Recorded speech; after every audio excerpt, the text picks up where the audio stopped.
Viginti. Oke, kimak-kimakku sekalian, kembali lagi di channel Viginti. Kali ini kita akan membahas light novel yang baru yang berjudul Ryoshi no Sakin wo Katagawari.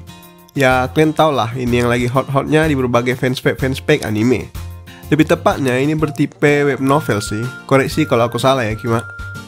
Oke, sebelum masuk ke pembahasannya, aku mau nunjukin dulu lah beberapa list like atau web novel yang akan kami bahas di channel ini untuk beberapa minggu ke depan. Yang pertama ada Ryoshi no Sakin wo Katagawari, which is yang akan kita bahas nanti. Kemudian yang kedua ada Sentoin Haken Shimasu. Ya, kalian pasti tahu lah, soalnya baru aja selesai animenya musim lalu. Kemudian yang ketiga ada 86, ini juga sama, animenya baru aja selesai dan ya endingnya cukup nanggung. Kalau kalian udah nonton pasti tahu lah. Jadi ya aku kepikiran untuk ngebahas light novelnya.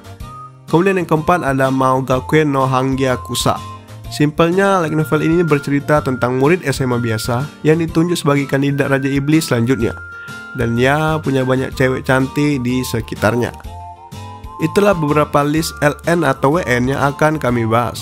Jadi, for your information, Kima, format kami dalam membahas LN atau WN di channel ini ialah satu yang sudah dapat adaptasi animenya seperti Sentoin dan 86, dan satu lagi yang belum mendapat adaptasi animenya. Jadi, untuk beberapa minggu ke depan, kami akan membahas Ryoshi no Sakin wo Katagawari yang dimana belum mendapat adaptasi animenya, dan Sentoin yang animenya baru aja selesai di musim lalu. Begitulah kira-kira sistem atau cara kami membahas LN atau WN ke depannya. Jadi, kalau kalian semua Kimak pengen request, usahakan satu udah ada adaptasinya dan satu lagi belum mendapatkan adaptasi. Oke, kira-kira gitulah. Kalau masih belum ngerti, silahkan tanya di kolom komentar. Bella gak usah banyak cakap, kita langsung masuk ke pembahasannya. Web novel ini bercerita tentang seorang siswa SMA laki-laki bernama Yoshizumi Yuya yang ditinggal kedua orang tuanya karena memiliki hutang yang sangat besar. Yuya pun harus bertanggung jawab untuk melunasi hutang kedua orang tuanya tersebut. Tiba-tiba datang seorang gadis bernama Hitotsuba Kaede yang melunasi seluruh hutang-hutang keluarga Yuya. Itulah sinopsis singkatnya. Kita langsung masuk ke pembahasannya. Hari itu Yuya sedang berada di rumahnya bersama dengan beberapa pria berpenampilan seram yang mirip dengan penagih hutang.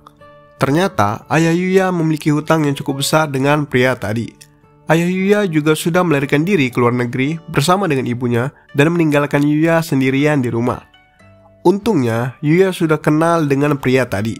Sejak kecil, ayah Yuya sudah memiliki hutang dengan pria tersebut. Namun, pria tersebut hanya benci kepada ayahnya Yuya saja. Sebaliknya, ia sangat baik kepada Yuya. Itu sebabnya Yuya tidak takut dengan dia. Pria tersebut heran mengapa orang tua Yuya sangat tega meninggalkan ia sendirian untuk bertanggung jawab atas hutang yang disebabkan ayahnya sendiri.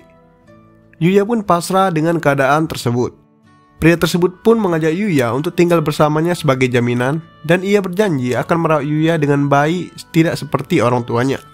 Mau tidak mau, Yuya pun mengikuti perkataan mereka. Kemudian, pada saat ingin meninggalkan rumah, tiba-tiba bel rumah Yuya berbunyi. Awalnya, Yuya mengira itu ialah seorang pengantar koran atau hal lain yang tidak terlalu penting, sehingga Yuya mengabaikannya. Namun, bel rumah terus berbunyi dan malah semakin kuat. Yuya pun dengan segera membukakan pintu. Setelah pintu terbuka, Yuya langsung bertatapan dengan seorang gadis berambut hitam yang sangat cantik. Gadis tersebut bernama Hitotsuba Kaede. Kaede merupakan putri di sekolah Yuya dan merupakan pemenang kontes wanita SMA nasional, sehingga dinobatkan sebagai gadis SMA tercantik di Jepang. Tidak ada satupun siswa yang tidak mengenal Kaede. Yuya juga salah satunya yang mengagumi Kaede. Yuya pun bertanya mengapa Kaede datang ke rumahnya.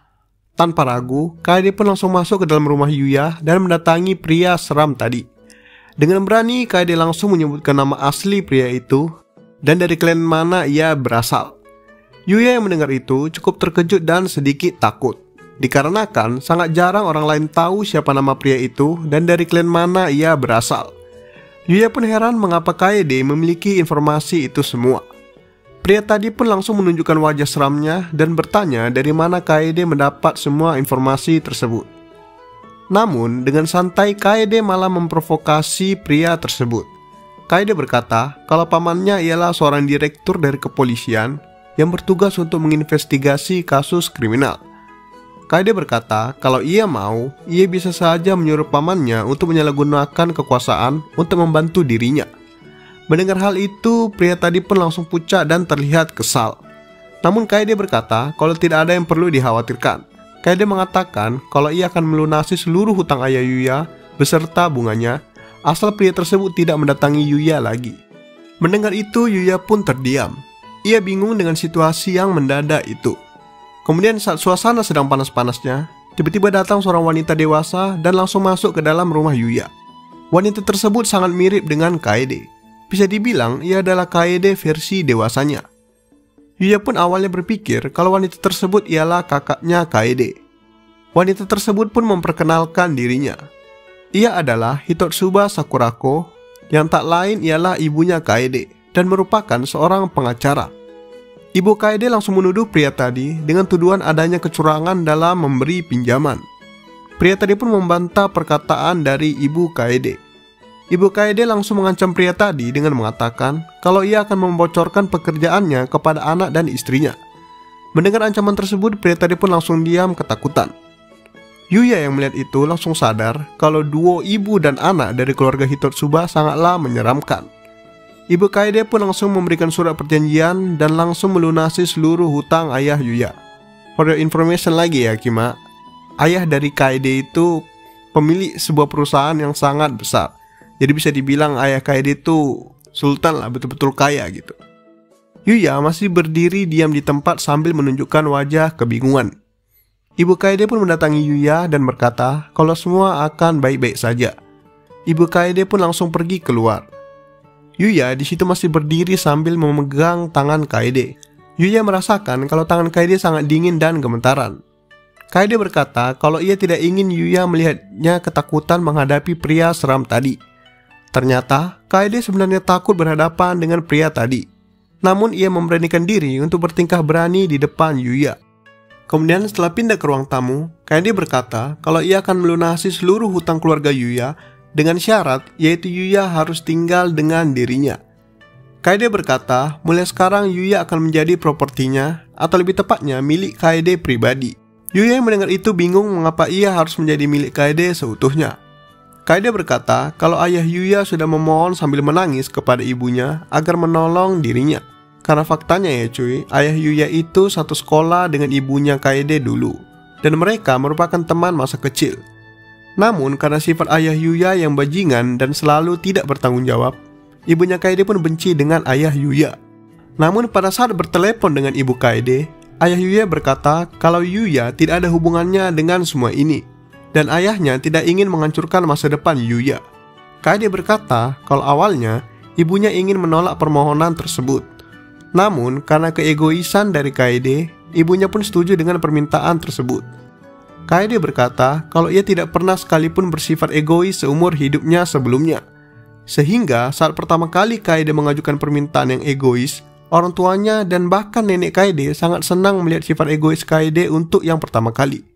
Sehingga tanpa pikir panjang, ibunya Kaede pun langsung mau menuruti permintaan Kaede untuk membantu ayah Yuya.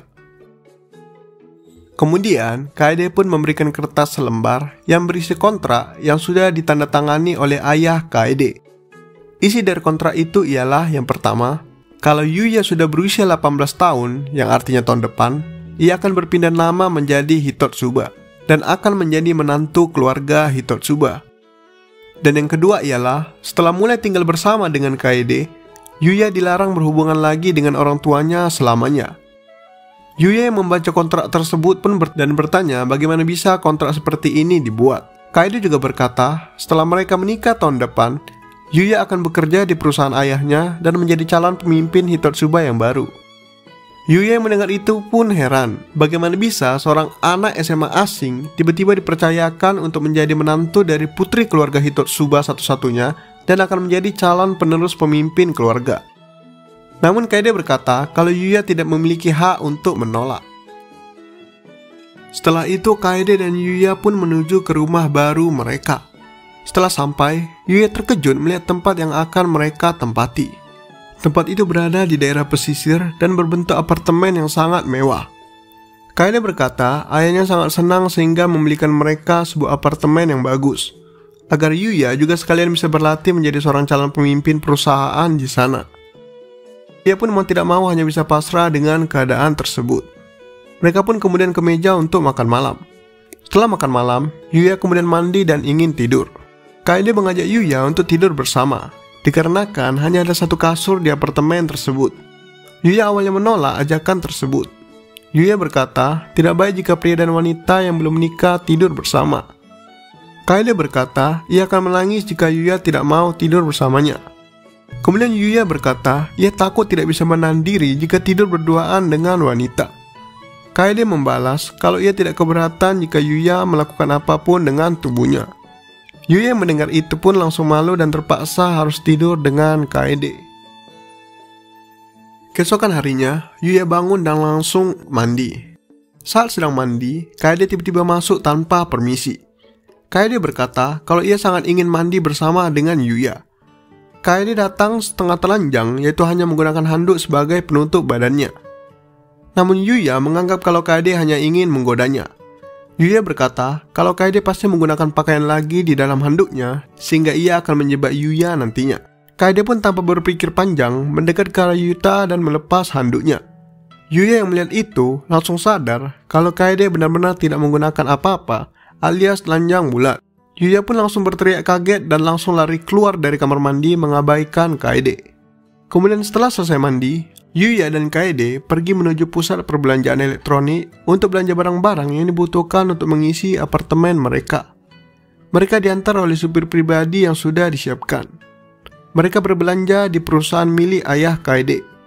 Ayah Kaede memberikan sejumlah uang tunai agar Kaede bisa berbelanja sepuasnya untuk kebutuhan mereka. Yuya yang melihat uang tunai sebanyak itu tidak tahu harus berkata apa. Yuya hanya bisa membiasakan dirinya dengan kemewahan dari keluarga Hitotsuba. Kemudian setelah pulang berbelanja, Yuya memasak makan malam untuk mereka berdua. Pada saat makan, Kaede berkata kalau masakan Yuya sangatlah enak. Yuya berkata kalau masih banyak orang di luar sana yang jauh lebih hebat dari dirinya dalam memasak. Namun Kaede berkata kalau ia tidak peduli dengan orang lain. Ia berkata kalau masakan Yuya lah yang paling ia suka. Kemudian Kaede berkata kalau ia juga tidak ingin kalah dengan Yuya. Ia berkata kalau besok ia akan memasak sarapan untuk Yuya. Yuya pun menantikan masakan dari Kaede. Setelah makan malam, Kaede bertanya kepada Yuya apakah Yuya tidak ingin bermain game seperti cowok pada umumnya. Yuya berkata kalau ia sebenarnya sangat ingin bermain, namun ia tidak ingin membuat Kaede sendirian dan hanya menonton saja. Kaede pun berkata kalau ia tidak keberatan dengan hal itu. Akan tetapi, alasan terbesar mengapa Yuya tidak ingin bermain game ialah karena Yuya tidak ingin Kaede tahu kalau di game RPG kesukaannya itu ada sebuah karakter seksi yang sangat ia sukai. Yuya sangat malu jika Kaede mengetahui hal itu. Namun Kaede pun tak bagaimana bisa menebak pikiran Yuya. Kaede bertanya, apakah Yuya sangat suka dengan wanita yang seksi? Kaede berkata kalau ia juga tidak kalah cantik dengan wanita lain, mengingat dirinya ialah wanita SMA tercantik di Jepang. Namun, Yuya membalas dengan mengatakan kalau semua pria itu ialah serigala yang tidak bisa menahan nafsunya. Yuya berkata kalau ia terus-terusan dipancing, ia tidak akan dapat menahan diri lagi.